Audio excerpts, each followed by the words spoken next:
नमस्कार साथियों, मैं विनय तिवारी आप सभी लोग का स्वागत करता हूं नोटिफिकेशन अड्डा में। एक ऐसी प्लेस, एक ऐसी जगह जहां आप लोग के नोटिफिकेशन की सारी प्रॉब्लम का सॉल्यूशंस मिलता है। तो आप सभी लोग इस चैनल को सब्सक्राइब जरूर कर लीजिएगा ताकि कोई भी वैकेंसी अगर आए तो आप तक उसकी इन्फॉर्मेशन होनी चाहिए कि आप लोग उस फॉर्म को भर के अपने सपने को, गवर्नमेंट जॉब के सपने को पूरा कर सको। तो चलिए, आप सभी लोग के लिए एक नई वैकेंसी आ रही है बीएचयू की तरफ से।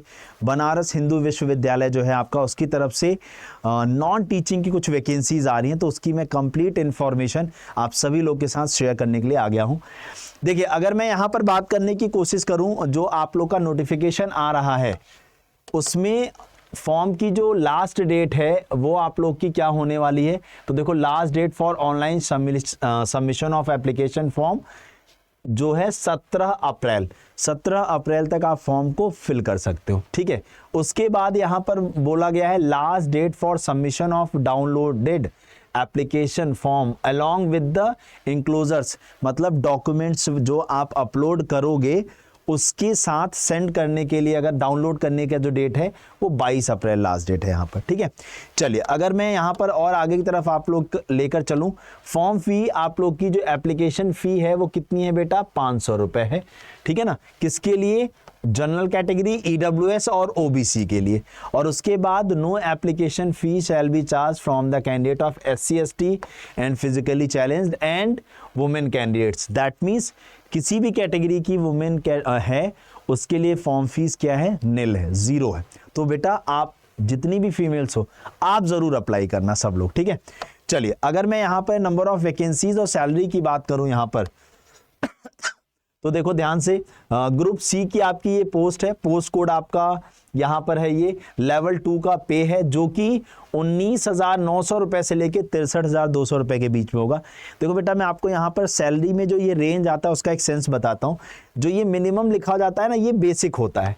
दैट मीन्स ये तो आपको मिलना ही मिलना है। इसके बाद आप लोग को एचआरए, टीए, डीए और जो भी अलाउंसेस होते हैं वो मिलाने के बाद आपकी सैलरी बनती है। तो इसलिए सैलरी इसके बीच में लाई करती है, ये रेंज होती है आप लोग की। ठीक है, उसके बाद अगर मैं बात करूं एडमिनिस्ट्रेटिव सेक्टर की, जब हम बात करते हैं यहाँ पर पोस्ट कोड आपका जूनियर क्लर्क आपकी पोस्ट का नाम है, जिसमें टोटल अगर हम लोग देखें तो जनरल कैटेगरी में 80, ईडब्ल्यूएस में 20, एससी में 28, एसटी में 13, ओबीसी में 50 और बाकी चैलेंज के लिए 8। तो टोटल अप्रॉक्स 200 के अराउंड आप लोग की जो है वैकेंसीज आपको देखने के लिए मिलेंगी। अप्रॉक्स 200 मैंने वर्ड यूज़ किया है। ठीक है, चलिए, अगर हम लोग यहाँ पर आगे की तरफ बात करने की कोशिश करें तो क्या क्वालिफिकेशन हो कि आप लोग अप्लाई हो गए फॉर्म करने के लिए। तो जूनियर क्लर्क की जो ये पोस्ट है, देखो, second class graduate with at least 6 months of training on the use of computer for office automation. अगर हम लोग यहाँ सिंपल सी बात करें, आपने ग्रेजुएशन किया, यहाँ फर्स्ट क्लास नहीं मांगा गया है, बट ये कहा गया कम से कम सेकंड क्लास तो, यानी 50% के आसपास अगर आपका ग्रेजुएशन में नंबर है, सेकंड क्लास ग्रेजुएशन। ठीक है, यानी यहाँ पर आप लोगों से क्वालिफिकेशन में ग्रेजुएशन मांगा गया है, पहली चीज़। और सेकंड क्लास का मतलब 50% के अराउंड आप लोग के नंबर हों। ठीक है, और आप लोगों ने कोई 6 month का कंप्यूटर का कोर्स कर रखा हो। ठीक है, 6 month का, जिससे आप लोग को सारी चीज़ें कंप्यूटर नॉलेज अच्छे से हो। ठीक है, देन आपसे बोला है book keeping and word processing from a certified institute, मतलब ये भी एक किसी इंस्टीट्यूट से होना चाहिए। तो ग्रेजुएशन प्लस 6 month का आपके पास क्या हो, कोई कंप्यूटर का सर्टिफिकेट होना चाहिए। ठीक है ना, आई बात समझ में।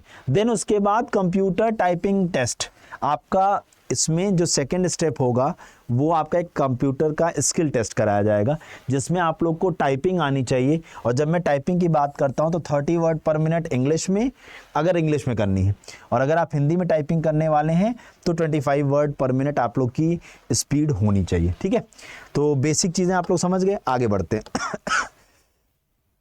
बोला गया यहाँ पे 40%, देखो, weightage of 4% marks for each year of the service at least 240 days per year of the daily wagers. देखो, अगर आप लोग के मान लो कोई वो ऑलरेडी बीएचयू में वर्किंग हैं तो उनके काम करने का बेनिफिट आपको मिलेगा कि हर साल का 4% आप लोग को एक तरीके से वेटेज दिया जाएगा और मैक्सिमम जो आप लोग को वेटेज मिल सकता है वो 20% मार्क्स का मिल सकता है, ठीक है ना। तो ये उनके लिए है, ऑलरेडी वर्किंग है BHU के अंदर, ठीक है। तो बाकी अगर मैं सिंपली बताऊं तो मेजर चीज़ें आप लोग जान चुके हैं। BHU की वेबसाइट पे जा करके आप लोग को फॉर्म फिल करना है। एक बात का खास ख्याल रखिएगा कि जो आपकी फोटोग्राफ हो एक वाइट बैकग्राउंड पे, लाइट बैकग्राउंड में हो और फ्रंट में आप देखते हुए हो बिल्कुल कैमरे में, आपके ईयर्स, नोज सब कुछ क्लियरली विजिबल हो, ठीक है ना। और सिग्नेचर की जब हम बात करते हैं तो वाइट पेज पर ब्लैक कलर से आप सिग्नेचर करिएगा और उसे अपलोड करिएगा, जिससे आपको कोई प्रॉब्लम ना हो, सिग्नेचर ब्लर ना हो और आपका फॉर्म रिजेक्ट ना हो। तो ये फर्दर इंफॉर्मेशन है आप लोग का, ठीक है ना। तो अब सिलेक्शन प्रोसेस की जब हम बात करते हैं तो the institute shall conduct a written test, एक रिटन टेस्ट कंडक्ट कराया जाएगा। Further a computer proficiency test, जब आप रिटन एग्जाम पास करोगे तब आप लोग का एक कंप्यूटर प्रोफिशिएंसी टेस्ट कराया जाएगा। अभी आप लोग का यही नोटिफिकेशन हमारे पास है, तो जैसे ही और डिटेल्स आती हैं हमारे पास मैं आपके सामने आऊँगा। लेकिन उससे पहले मैं आपको एज और डिस्कस कर लूँ। एज लिमिट की जब हम बात करते हैं यहाँ पर तो 18 से 30 साल है आपका जनरल कैटेगरी के लिए, 18 से 35 साल, मतलब इन शॉर्ट अगर मैं बोलूँ तो 18 से 30 साल एज मांगी गई है। ओबीसी को 3 साल का एज रिलैक्सेशन मिलता है तो 3 साल का, और SC/ST को 5 साल का मिलता है तो 5 साल का एज रिलैक्सेशन जैसे मिलता है वो वैसे ही मिलेगा यहाँ पर। तो उम्मीद करता हूँ आप लोग को सारी इन्फॉर्मेशन अच्छे से क्लियर हो गई होगी कि फॉर्म फीस क्या है, क्या एज है, क्या क्वालिफिकेशन है, सिलेक्शन प्रोसेस क्या है।